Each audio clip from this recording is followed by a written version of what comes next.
जय श्री राम। मैं ईश्वर हरवानी हनुमानगढ़ टाउन राजस्थान से रोज गंगा दर्शन लाइव आपको दिखाता हूँ, वह पंचांग बताता हूँ।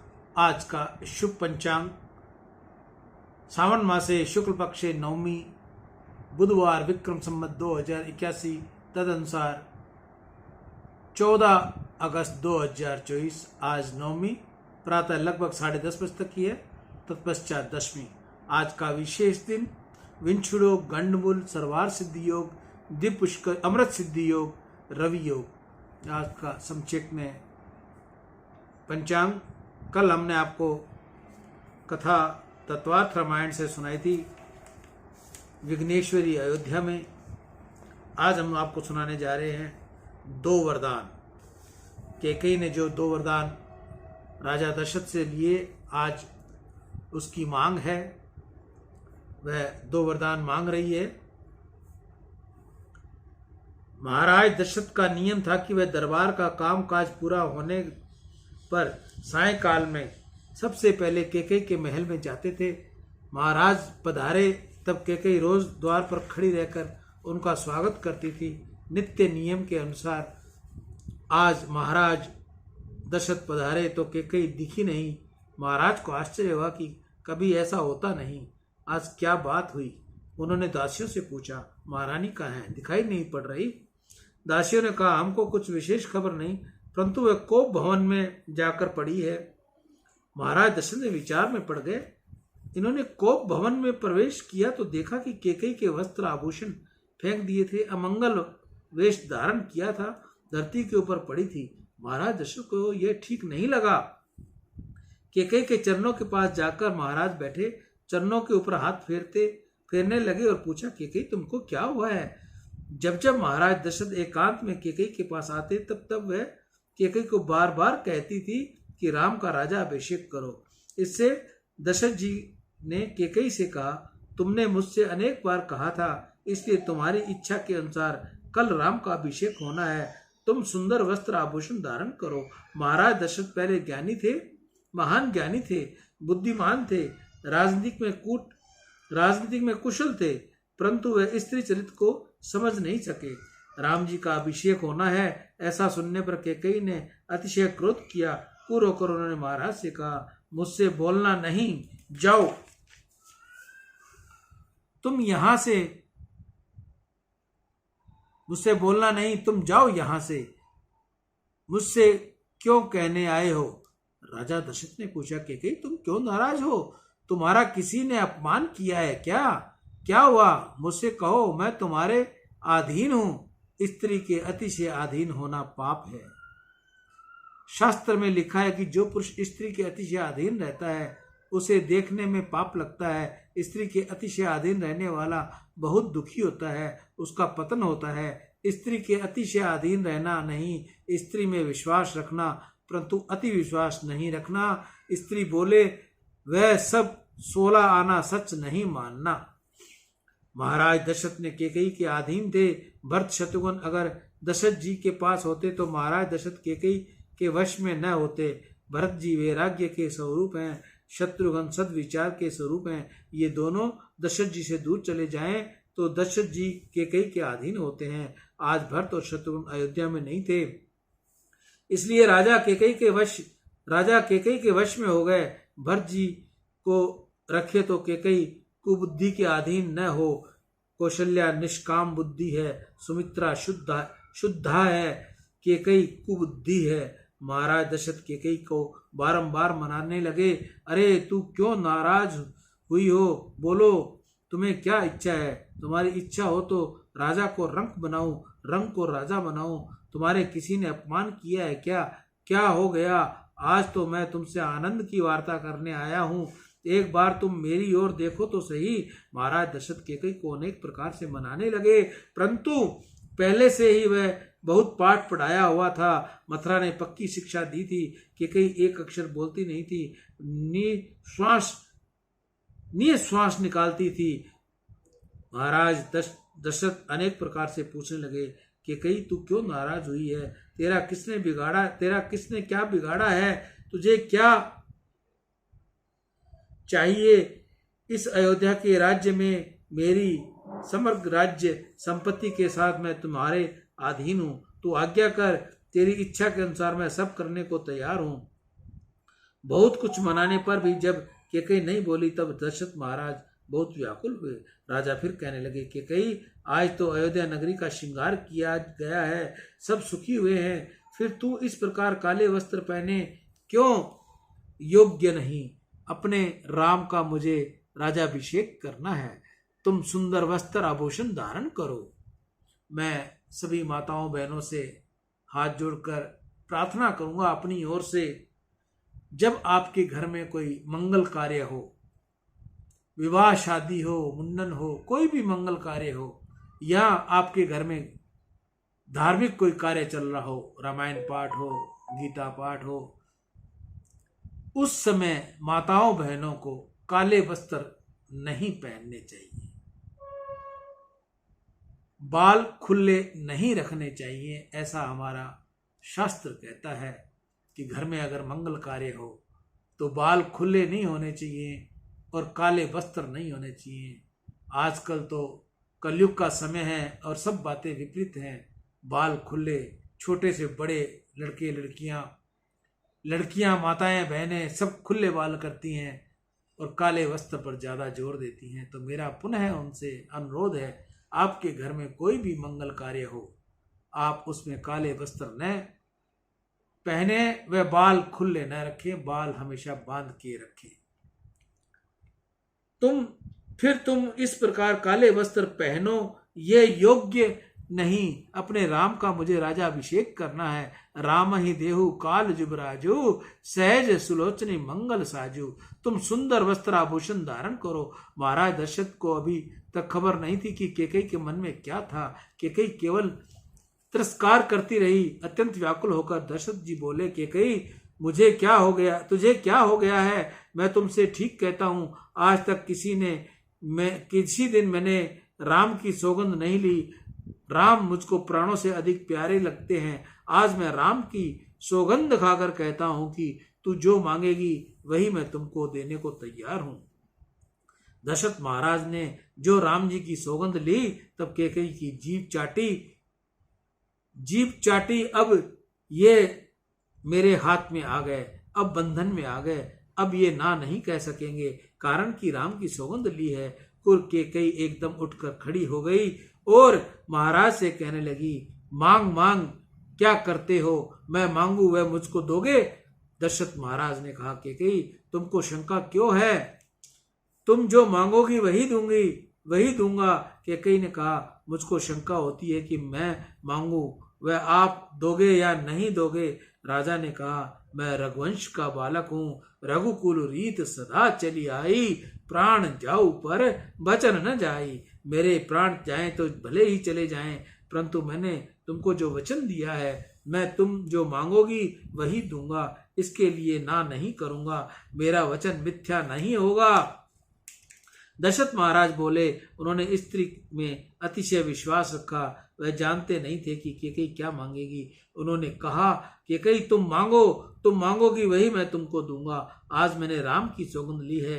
कैकेयी ने कहा, तुम्हारा मुझे कुछ चाहिए नहीं, परंतु 2 वरदान जो मैंने तुम्हारे पास दाती रूप में रखे हैं वह मैं आज मांगूंगी। राजा बोले, 2 वरदान क्या मांगती हो? तुम 4 वरदान मांग लो। ये 2 वरदान लेने के लिए तूने ये हठ किया? कैकेयी, ये योग्य नहीं, तुम जो मांगोगी वह मैं तुमको दूंगा। कैकेयी ने कहा, तुम ठीक तरह सुन लो। पहला वरदान यह मांगती हूँ कि यह जो राजाभिषेक की तैयारी हुई है उसमें राम का नहीं, मेरे भरत का राजाभिषेक करो। दशरथ जी ये सुनकर घबराए, पीछे मन में विचार किया, भरत राजा हो या तो मेरा राम राजी होगा, भरत राजा हो तो मेरा राम राजी होगा, मेरे राम को तनिक भी बुरा लगेगा नहीं। इसका तो छोटा भाई पर अतिशय प्रेम है, वह ऐसा कहता है कि चारों भाइयों को गद्दी पर बैठाओ। राम कुछ भी मन में लावेगा ही नहीं।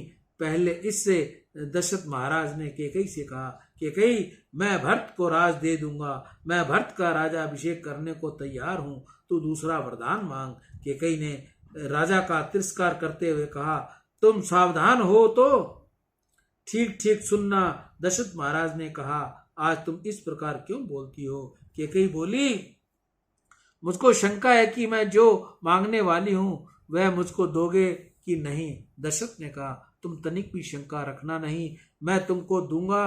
कैकेयी ने मांगा, नव पंच चैवाणी जय वर्षाणी दंड कारण्य माशिते चिरा धिंधरो धीरो रामो भवतु तापस। मेरी इच्छा है कि आने वाले कल सवेरे राम वल्कल वस्त्र पहनकर 14 वर्ष के लिए वन में जाए, यह दूसरा वरदान मांगती हूँ। जैसे ही दूसरा वरदान मांगा कि राजा दशरथ बहुत व्याकुल हो गए। मैं क्या सुन रहा हूँ? चेहरा एकदम फीका पड़ गया, निस्तेज हो गए। राजा बहुत घबराए और कैकेयी से कहने लगे, मैंने राम से कहा है कि मैं तुम्हारा राजा अभिषेक करूंगा और अब उनको वन में किस रीति से भेजूं? कैकेयी, यह दूसरा वरदान तुम छोड़ दो। मेरे राम ने तुम्हारा क्या बिगाड़ा है? भरत को राज्य देने को मैं तैयार हूं, तुम राम को घर में रहने दो। कैकेयी, मैं तुमसे सत्य कहता हूं कि अब मैं बहुत जीऊंगा नहीं। राम वियोग में मैं तुम मुझको मारो नहीं। जीवनो मोर राम बिनु नाही। राम मुझको प्राणों से अधिक प्यारे हैं। राम बहुत बोले हैं। राम ने तुम्हारा क्या बिगाड़ा है? तुम रोज राम की प्रशंसा करती थी, आज तुमको ये क्या हुआ है? तुमसे सच कहता हूँ, राम की माँ कौशल्या ने मुझे कुछ कहा नहीं। कौशल्या का स्वभाव बहुत सरल है, तुम्हारे लिए उसके हृदय में प्रेम है। कैकेयी ने कहा, अब तुम बहुत बोले नहीं। राम साधु तुम साधु से आने, राम मात भली सब पहचाने। राम कैसा बोला है, कौशल्या कैसी बोली है, और तुम कैसे सज्जन हो, सियाने हो, वह सब मैं जानती हूँ। मुझको मथुरा ने सब बता दिया है। राजा दशरथ ने प्रेम और कैकेयी को निष्ठुरता का वर्णन हो सके ऐसा संभव नहीं। कैकेयी ने अति निठुर होकर महाराज दशरथ का तिरस्कार करते हुए कहा कि अबला की तरह क्यों रोते हो? शर्म आती है? शर्म आती नहीं? तुमने कहा कि रघुकुल रीत सदा चली आई, वह किस मुख से कहा था? असत्य बोलोगे तो नरक में पड़ोगे। राजा दशरथ कैकेयी की विनती करने लगे, कैकेयी, किसी भी दिन तू इस तरह नहीं बोलती थी, परंतु आज क्यों इस तरह बोल रही है? मैं तुझे ठीक कह रहा हूँ। राम वन को जाएंगे तो क्या सीता घर में रहेगी? सीता जी अतिशय कोमल है। सीता जी वन में जाए तो राजा जनक को किस प्रकार मुंह दिखलाऊंगा? कैकेयी, लक्ष्मण भी फिर क्या घर में रहेंगे? वह वरदान तू वापस ले ले। मेरे राम को राज्य का तनिक भी लोभ नहीं। तूने मुझसे कहा कि राम को गद्दी पर क्यों नहीं बैठाते? एक बार नहीं अनेक बार तूने मुझसे ऐसा कहा है, इसलिए तो मैंने राम के राजा अभिषेक की तैयारी की। अब मेरी भूल हुई कैकेयी, मेरी भूल हुई कि तू उसे क्षमा कर दे। कैकेयी, राम को खबर पड़ेगी तो वह तुरंत वन में चला जाएगा। वह बहुत सरल है, वह प्रसन्न है, प्रसन्नता से वन में चला जाएगा। राम को तू पकड़ कर रख, वन में जाने मत दे। कैकेयी, राम पर मेरा कैसा प्रेम है ये जानने के लिए कोई नाटक तो नहीं कर रही? तू मेरे साथ कोई परिहास तो नहीं कर रही है? राम वन में चले जाएंगे तो मेरे प्राण भी उनके पीछे पीछे चल जाएंगे। भरत का राजा अभिषेक देखने के लिए तू मुझे जीवित रख। कैकेयी को महाराज दशरथ अनेक रीति से मनाने लगे, परंतु वह एक की भी दो नहीं हुई। वह कुछ भी सुनने को तैयार नहीं हुई, उल्टे अधिक क्रोध से कहने लगी, अब तुम्हारे इस कपट में मैं नहीं आने की। आज तक तो तुमने मुझे बहुत धोखा दिया। मुझे मथुरा ने सब कह दिया है। तुम क्या समझते हो कि कोई चना मुरा खाने के लिए मंगाने वाली थी? तुमको कुछ होश है कि नहीं? कल राम वन में न गए तो मेरा मरण निश्चित है। कैकेयी ने जो मन में आया सो बकने लगी। महाराज दशरथ उसे मनाते हुए कहने लगे, कैकेयी, तू क्या बोल रही है? तू मेरे ऊपर दया कर। मेरे राम ने तेरा कोई अपराध किया हो तो क्षमा कर। मैं भरत को राज्य देने को तैयार हूँ। कैकेयी, मैं राम को लेकर अयोध्या के बाहर वशिष्ठ जी के आश्रम में रह जाऊंगा, यहाँ नहीं आऊंगा, परंतु मेरे राम को तू मेरी आंखों से दूर न कर। मैं तेरे पग लगता हूँ। मुझे आज मेरे ऊपर भी दया नहीं। मैं तुझे ठीक कहता हूँ, तू भरत के लिए राज्य की मांग करती है, परंतु मुझे ऐसा लगता नहीं कि भरत गद्दी पर बैठता नहीं, वह मना कर देगा। 14 वर्ष पीछे सीता राम जी स्वर्ण सिंहासन पर विराजेंगे और अयोध्या की भाग्यशाली प्रजा उसे दर्शन करेगी, परंतु मैं देखने के लिए जीवित नहीं रहूंगा। मेरे जीवन का अंतिम मनोरथ अधूरा रहेगा। मुझे ऐसा ऐसा मुझको लगता है। भगवान शंकर की मेरे ऊपर कृपा है। मेरे प्राण निकले पीछे राम भले वन में जाए, परंतु अतिशय श्वास तक, अंतिम श्वास तक मुझको राम दिखते रहे। मेरी दूसरी कोई इच्छा नहीं। कैकेयी, मेरे राम को मेरी आंखों से दूर मत कर, नहीं तो तुमको पीछे बहुत ही पछताना होगा। तुम मान जाओ। राजा ने कैकेयी को अनेक प्रकार राजा ने कैकेयी को अनेक रीति से समझाने का प्रयत्न किया, परंतु वह नहीं मानी। स्त्री एक बार दुराग्रह करे तो पीछे राक्षसी जैसी हो जाती है। जो कैकेयी को प्यारी लगती थी, ऐसे अनेक ब्राह्मणों की पत्नियां आकर कैकेयी को समझाने लगी कि तुम क्या करती हो, परंतु कैकेयी किसी की मानती नहीं थी। महाराज दशरथ बहुत घबराए, हताश हो गए। बोले, कैकेयी, यह तेरा दोष नहीं। मुझको लगता है कि मेरा काल मेरे शरीर में आकर बैठा है। लाग ही तो ही पिशाच चिमी, काल कहावन मोर। सियावर राम जय जय राम। 2 वरदान की कथा का आज हम यहीं विश्राम करेंगे। कल हम इसके आगे की कथा 2 वरदान आपको सुनाएंगे। मैं ईशु हरवानी, हनुमानगढ़ टाउन, राजस्थान से रोज आपको गंगा दर्शन लाइव दिखाता हूँ व पंचांग बताता हूँ। तत्वार्थ रामायण की जितनी बुद्धि है मेरी, जितने मेरे से शब्द शुद्ध बोले जाते हैं उतने मैं बोलता हूँ। अशुद्धि के लिए मैं आप सभी से क्षमा प्रार्थी हूँ, क्योंकि मैं इतना कोई पढ़ा लिखा नहीं हूँ, इसलिए शब्दों में बहुत कठिनाई होती है। कई शब्द मुंह से निकलते नहीं, कई अटक जाते हैं। उनके लिए मैं आप सभी से दंडवत होकर क्षमा मांगता हूँ। ईशु हरवानी, हनुमानगढ़ टाउन, राजस्थान। राम।